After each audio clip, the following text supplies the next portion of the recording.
Asian has a body mass more than 25, then he'll start running into problems. He's getting overweight now. South Asians, 23. 23. Your body mass index needs to be less than 23. Your blood pressure needs to be less than 130 over 85.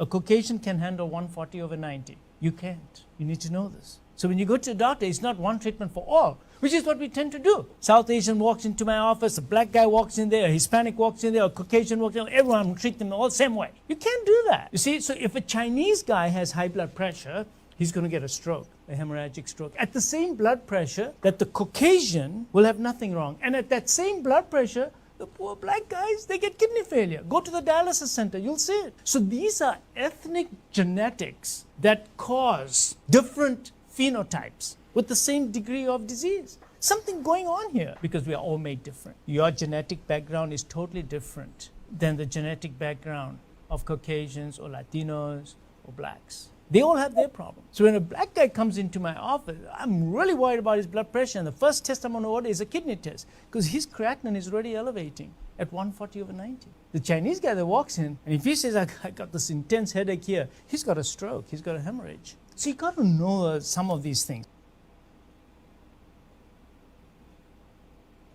Let's go ahead and dive into it, man. Black people in health. Not black people, we talked about everybody, man, but it is kind of interesting. I ran across this because every time we go to the doctor, I don't think enough people even go to the doctor. Have any one of y'all got a checkup this year already? About to go into the fourth quarter. Look at Purple Pill. Ain't been to the doctor since the pandemic. You dead ass serious. I was joking, but it's like you're serious, man. But let's talk about it, man, because every time we go to the doctor, I had this Indian doctor that I used to go to. I don't go to him anymore, but he wanted to check the prostate a little early. Ooh, yeah, good reason. Yeah, he said from what he noticed in his patients, first of all, I couldn't do it the first time. It was kind of stuck up on me.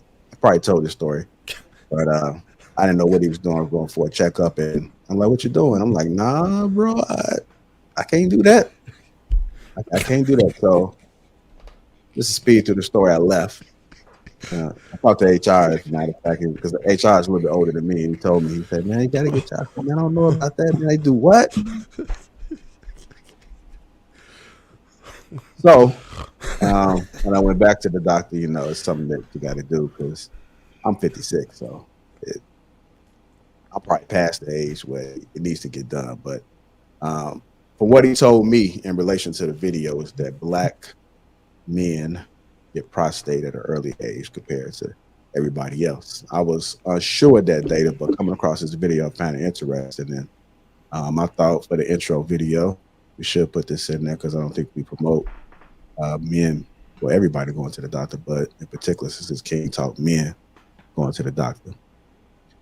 I just went to the doctor a couple weeks ago, and the person that I'm seeing says that there are things you can do. There are signs that will let you know that you have prostate cancer or you are a candidate or you leading up to it. So this is something else. And I feel like every time I go to the doctor, they all got their own perspectives and opinions as far as what's what. But let's break this video down. She said that I kind of got thrown off a little bit because saying Doc Stigler came in, but basically she was saying that there are tests that we can run, but you don't have to do that test. Now, I'm not 100% sure. I'm not in the medical field, but she said that if you take the right test and you look for the right things, then you can kind of get a sign as if you're heading in the direction of having prostate cancer. I'm hoping that's the case. That way you don't have to go through that test again. But let's talk about it. What do you guys' thoughts? Well, they recommend at 35 for us black men to get your prostate checked. So I know JR, you was in for it, and they kind of scared you and shook you up, but you got to do it. I wasn't ready, man. I wasn't ready. I got you. So my father had prostate cancer. He made it past it. He was a member of Kappa Alpha Psi. I'm a member of Kappa Alpha Psi, and it just so happens that the Kappa Foundation, which is our nonprofit arm of my fraternity, for many years, prostate cancer was our #1 initiative. In fact, my fraternity does a free prostate screening for black men all over the nation. The reality is the doctor was right.